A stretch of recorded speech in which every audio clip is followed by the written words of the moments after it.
29장 1절부터 교독하겠습니다. 제10년 10월 12일에 여호와의 말씀이 내게 임하여 가라사대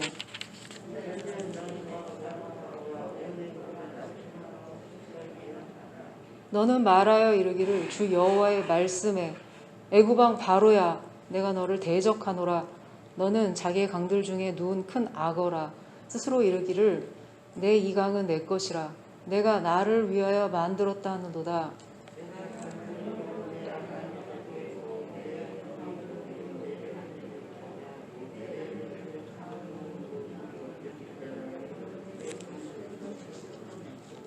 너와 내 강의 모든 고기를 들에 던지리니 내가 지면에 떨어지고 다시는 거두거나 모험을 입지 못할 것은 내가 너를 들짐승과 공중의 새 식물로 주었음이라.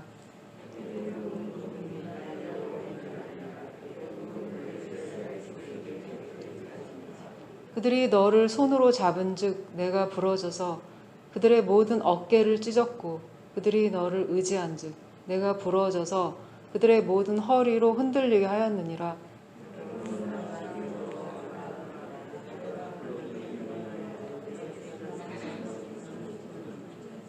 애굽 땅이 사막과 황무지가 되리니 그들이 나를 여호와인 줄 알리라.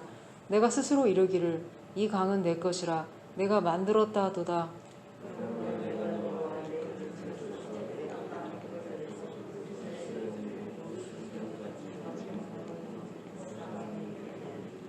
그 가운데로 사람의 발도 지나가지 아니하며 짐승의 발도 지나가지 아니하고 거접하는 사람이 없이 40년이 지날지라.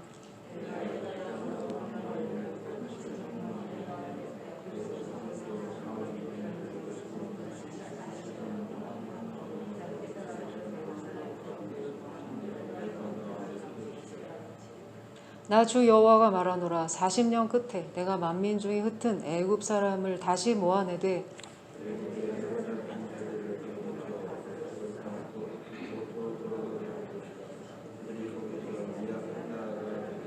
나라 중에 지극히 미약한 나라가 되어 다시는 열국 위에 스스로 높이지 못하리니 내가 그들을 감하여 다시는 열국을 다스리지 못하게 할 것임이라.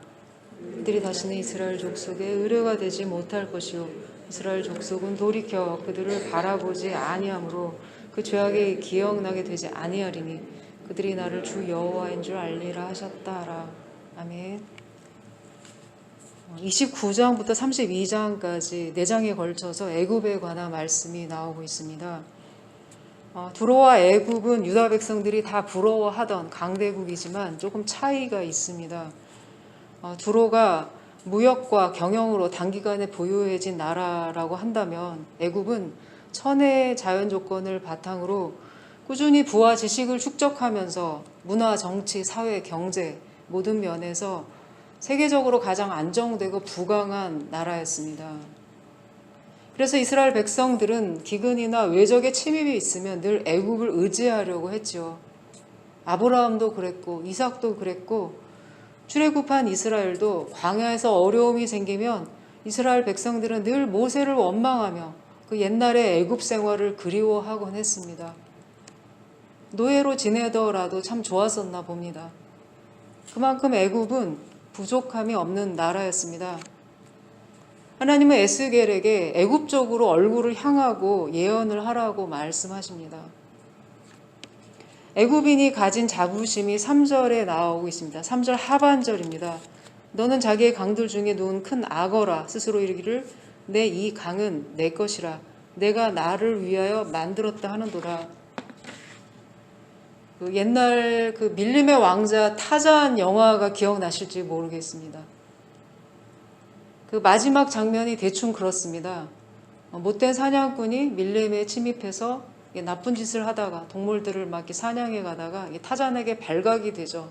그래서 타잔과 나중에 사투를 벌이게 됩니다. 그러다 악당이 강물에 이렇게 쭉 떨어지면 강가에 누워있던 악어가 즉시 강물로 들어가 사냥꾼을 삼키죠. 그러면서 끝이 납니다. 밀림에서 악어는 천하무적입니다. 애굽이 스스로를 강바닥에 누운 악어로 비유한 데는 이러한 자신감이 있었습니다. 심지어 그 강물까지도 자기가 만들었다고 이렇게 자아 도취에 빠져 있습니다. 이스라엘이 애굽을 참 부러워하는 이유가 한 가지 더 있습니다. 강 속에 엎드려 있는 악어는 신체가 노출되지 않죠. 그래서 적에게서 안전합니다. 이에 비해 이스라엘은 사면이 다 노출된 사슴과 같은 그런 지정학적인 위치 자체가 좀 불안정했습니다. 지정학적으로 굉장히 요충지다. 그게 무슨 말인가요? 주변국에 간섭이 많은 곳이라는 뜻이죠. 이스라엘은 강대국에 둘러싸여 있을 뿐만이 아니라 남북을 잇는 통로라서 다른 나라가 외국을 정벌하려고 하면 꼭 거쳐가야만 했습니다. 애굽이 위로 올라가 치려고 하면 이스라엘을 거쳐 올라가고, 바벨론이 애굽을 치려고 남하하면 역시 이스라엘을 거쳐서 남하야 했습니다. 오가면서 이스라엘을 괴롭히는 것이죠. 이렇게 저렇게 주변 정세에 휩쓸릴 수밖에 없는 지역입니다. 주변 나라를 늘 신경 써야 하는 우리나라와 비슷한 형편입니다. 그래서 강대국이 마음만 먹으면 이스라엘을 먹잇감으로 사냥할 수가 있었습니다. 애굽은 이에 비해서 아주 어차피 부강한 나라지만 외세 침략을 신경 쓰지도 않을 그런 안정된 지형에 있었습니다. 누가 악어를 잡겠다고 강 속에까지 들어가겠습니까? 그런데 악어가 하나 모르는 게 있습니다. 강물이 마르면 악어는 아무것도 아닌 게 됩니다. 그때는 악어의 몸이 사면에 다 노출되어서 누구든 공격할 수가 있게 됩니다. 하나님은 강물 속에 엎드려 있는 악어를 갈고리로 아가미를 꿰어서 육지로 끌고 나오게 하겠다고 하시고 있습니다. 4절과 5절입니다. 내가 갈고리로 내 아가미를 꿰고 내 강의 고기로 내 비늘에 붙게 하고 내 비늘에 붙은 강의 모든 고기와 함께 너를 내 강들 중에서 끌어내고 너와 내 강의 모든 고기를 들에 던지리니. 이제 악어가 이렇게 끌려 나올 때 이게 비늘에 붙어있던 많은 물고기들이 딸려온다는 말씀인데요. 이것은 악어에 기생하는 물고기들이죠. 즉 애굽을 통해 먹고 살던 다른 나라까지 같이 망하게 될 것이라는 말씀입니다. 상류에 비가 오지 않으면 애굽의 강물이 말라버리기 때문에 악어인 애굽은 육지에 나올 수밖에 없습니다. 악어는 물 밖에 나오면 맥을 못 추죠. 이를 통해 알 수 있는 것은 하나님을 모르는 세상 나라의 안정과 부강함도 하나님의 은혜가 있어야 가능하다는 사실입니다. 이런 은혜를 일반 은총이라고 부릅니다. 그런데 일반 은총을 받아도 하나님께 감사하지 않고 교만하고 자기밖에 모르고 주변 나라를 괴롭히기만 하면 하나님은 일반 은총의 강물을 마르게 하십니다. 은혜의 원천이 하나님인데 이스라엘은 이것도 모르고 이 부강해 보이는 애굽을 붙들려고 했습니다. 6절 하반절입니다. 애굽은 본래 이스라엘 족속에게 갈대 지팡이라. 그들이 너를 손으로 잡은즉 내가 부러져서 그들의 모든 어깨를 찢었고 그들이 너를 의지한즉 내가 부러져서 그들의 모든 허리로 흔들리게 하였느니라. 갈대로 지팡이를 만들 수는 없는 거죠. 안이 비어있고 또 힘이 없어서 땅을 짚는데 아무 쓰잘데기가 없습니다. 이스라엘은 하나님만 의지하는 삶이 너무 힘들게 여겨져서 부강한 애굽을 의지하고자 했습니다. 하지만 그들은 갈대 지팡이였습니다. 잡고 힘을 쓰려니 부러져 버리고 오히려 삐죽삐죽 나와서 이런 갈대날에 손이 베어 피가 나왔습니다. 또 어깨까지 찢어지게 하고 부러져서 허리까지 다치게 했습니다. 하나님의 백성들은 주에서 도움을 받으려는 생각을 버리고 하나님만 의지해야 합니다. 사람의 도움을 기대하면 어깨나 찢어지고 허리나 삐게 될 뿐입니다. 8절과 9절입니다. 그러므로 나 주 여호와가 말하노라. 내가 칼로 내게 임하게 하여 내게서 사람과 짐승을 끄는즉 애굽 땅이 사막과 황무지가 되리니 그들이 나를 여호와인 줄 알리라. 내가 스스로 이르기를 이 강은 내 것이라 내가 만들었다 하도다. 애굽은 원래 사막으로 되어 있었는데 애굽을 부유하게 만드는데 이 나일강에 원동력이 있었습니다. 상류에서 나일강이 범람하게 되면 퇴적토가 한 곳에 모이게 되죠. 그 흘 때문에 애굽은 가장 비옥한 땅이 되었습니다. 이전에는 북부 아프리카도 굉장히 비옥한 곳이었습니다. 로마 시대만 하더라도 그곳은 비옥한 곡창지대였다고 합니다. 그런데 이 북부 아프리카에 사람이 살지 않으면서 모래바람이 불고 또 땅이 황폐해져서 사막이 되고 말았습니다.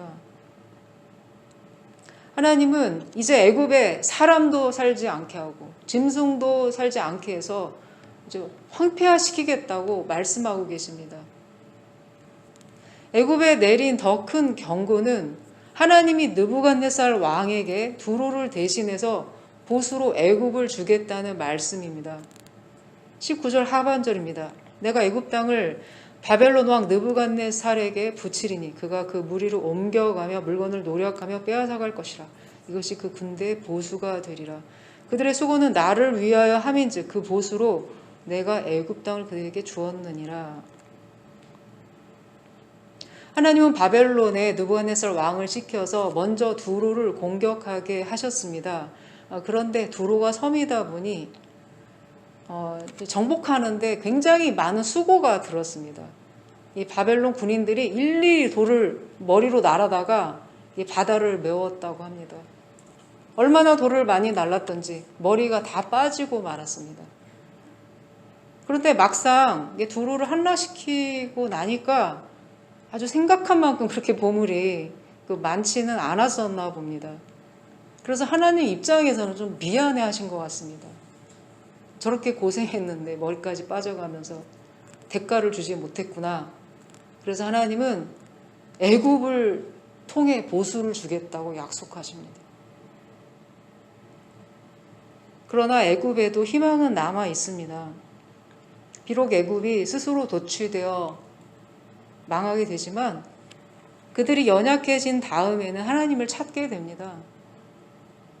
구약 성경이 헬라어로 번역된 곳도 애굽의 알렉산드리아입니다. 또 초대교회 때 열심히 하나님을 믿었던 곳도 애굽이었습니다. 지금도 유명한 수도원이 다 이집트 사막에 있습니다. 그래서 낮아지는 게 꼭 안 좋은 것만은 아닙니다. 자기를 덮고 있었던 자기 도취의 수건이 벗겨지고 하나님을 바라보게 되는 것이죠. 오늘 말씀은 비록 애굽에 관한 내용이지만 사실은 하나님이 자기 백성을 위해 하신 말씀입니다. 갈대 지팡이 같은 주변 강대국을 부러워하거나 의지하지 말고 하나님을 의지하라는 말씀입니다. 비록 이 말씀을 듣는 하나님의 백성은 바벨론의 외국 땅에서 지금 포로로 잡혀있는 신세이지만 그들에게 이렇게 하나님의 말씀이 들린다는 게 얼마나 큰 축복인지 모르겠습니다.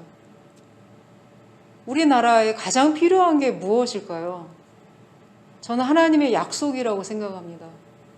이렇게 저렇게 흔들릴 수 없는 상황이지만 하나님의 약속이 주어져 있다면 우리에게는 그 흔들림이 없겠죠. 하나님의 백성이 비록 사슴처럼 연약해 보일지 모르지만 하나님을 의지할 때 가장 강하게 됩니다. 기도하겠습니다.